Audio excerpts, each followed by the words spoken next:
My name is Bill Jones with recapturefederalism.com and Operation Official Misconduct.com. Today's discussion is going to be another part of the series. It'll be about Section 2 of the series I'm conducting, a tutorial about the guidelines on the organizational structure of the Communist parties, on the methods and content of their work. As I stated under the Section 1, the general, this doesn't necessarily indicate that the parties are actually communist parties, but their strategies are very, in the United States, are very similar, especially the Democratic Party, are very similar to the work that was done over the last 100 years by the International Communist Party and organization. They're the same strategies. What it leads to may not necessarily be a formal communist party, but it leads itself to a political party supremacy. And that's what you see in the United States with the Democratic Party. That's how you got Obamacare. They controlled all the branches of government. They ignored the branch structure. It's just a party operation when you have that. And we're going to be talking about Section 2 today, which is the democratic centralism. Section 2, title on democratic centralism. And I'm going to go ahead and read it, and then I'll be making some comments throughout this. 6. Democratic centralism in the Communist Party organization should be a real synthesis, a fusion of centralism and proletarian democracy.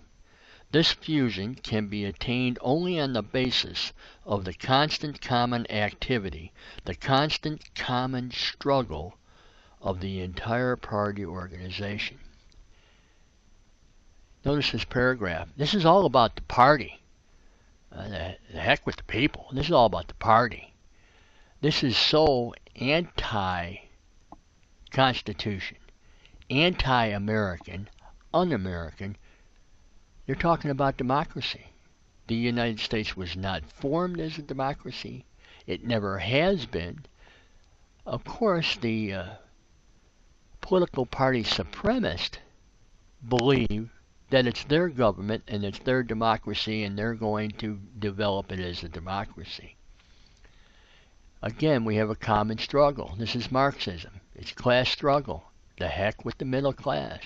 We talk about bourgeois as being one definition is the middle class. As we go on, just listen. Just watch this. Just listen. Next paragraph. Centralization in the Communist Party organization does not mean a formal and mechanical centralization, but rather a centralization of the communist activity, i.e., building a leadership which is strong, quick to react, and at the same time flexible. Well, that's the Democratic Party. That's what they do. It's all about their activity, the party supremacy, about the central. They're the leaders. They're the ones. It's all about them. And they drag everybody else and beat everybody else and destroy, as you'll see later, they destroy the capitalism and everything else because that's where they're at. They're a Marxist-driven organization. Next paragraph.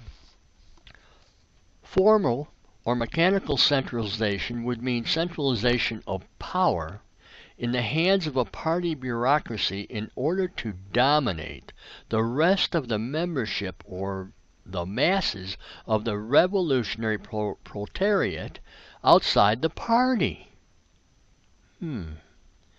But only enemies of communism can assert that the Communist Party wants to dominate the revolutionary proletariat through a leadership of proletariat class struggle and through centralization of this communist leadership. This is a lie. Equally incompatible with the fundamental principles of democratic centralism adopted by Communist International is a power struggle or fight for domination within the party. See, this is all about the party. They don't care about the people. We the people? No, no, no. Right wing, other people. Whatever they say is a lie. Of course, Marxism is a lie. So they're trying to defend their lie with a lie and call other people names, and they're lying. Well, we have in black and white written what our government structure is supposed to be, and it's based upon we the people. The people are the government, not any political party. In fact, political parties have no legal basis or authority to operate and to govern in the United States.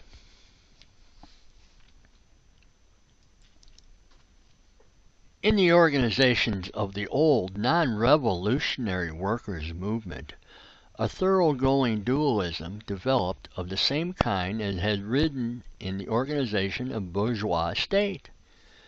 The dualism between the bureaucracy and the people. Under the ossifying influence of the bourgeois environment, the functionaries of these parties became estranged. The vital working collective was replaced by mere formal democracy, and the organization was split into active functionaries and passive masses. Inevitably, even the revolutionary workers' movement, to a certain degree, inherits this tendency toward formalism and dualism from the bourgeois environment. The Communist Party must thoroughly overcome these divisions by systematic and persevering political and organizational work by repeated improvement and review. Democratic centralism, they got to do it.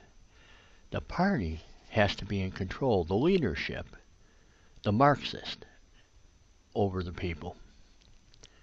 A democracy. Not what the founders had in store for this country. And we continue. Number 7.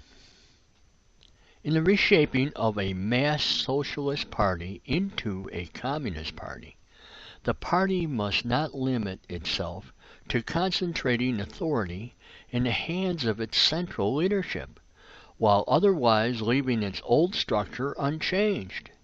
If a centralization is not to exist on paper alone, but is to be carried out in fact, it must be introduced in such a way that the members perceive it as objectively justified strengthening and development of their collective work and fighting power.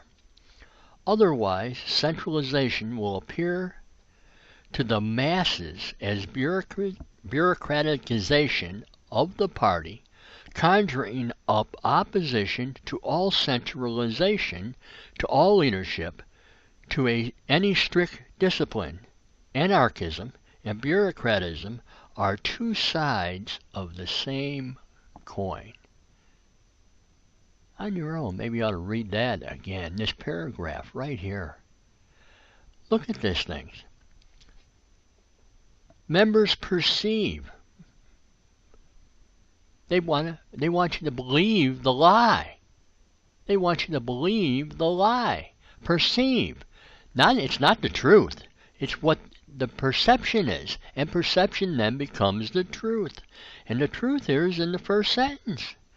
The Socialist Party progressing into a Communist Party.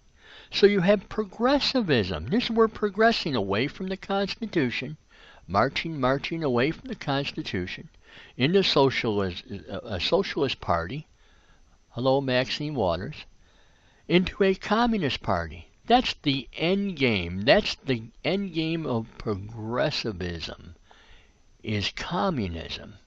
They just changed the words. So there's a different perception. Okay?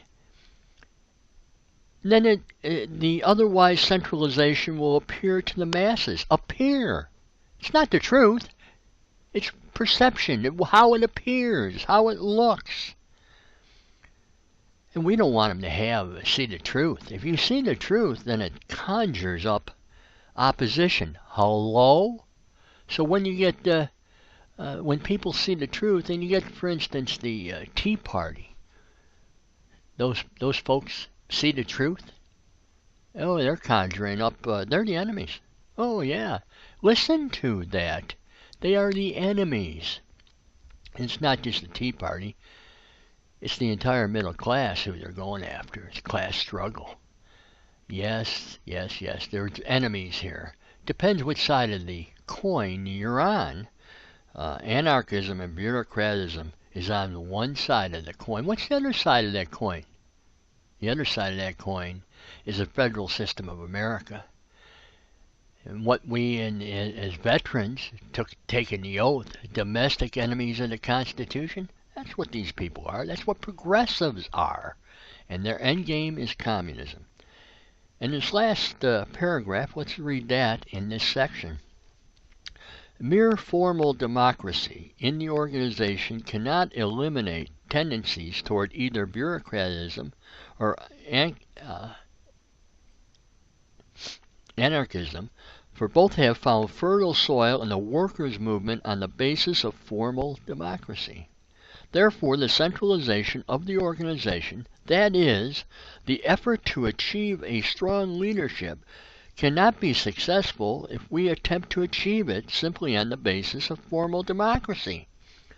Necessarily, above all, is the development and maintenance of living ties and reciprocity, both within the party, between the leading party bodies and the rest of the membership, between the party and the working class masses outside the party. You see, the middle class, which is part of the working class, they're enemies to the leadership. They have to control the masses. Because it's all about the leadership of the party. The bureaucracy, the upper bureaucracy, the IRS. Yeah, have them do some dirty work. U.S. Cyber Command, have them doing things. We'll create a secret court. Yeah, that's what it is. KGB, secret court, secret police, Homeland Security. Yeah, that's where we're going here. Enemies of the Constitution. This ends our this particular section. The next session is on communist obligation to do work. That's section 3. That'll be the next podcast.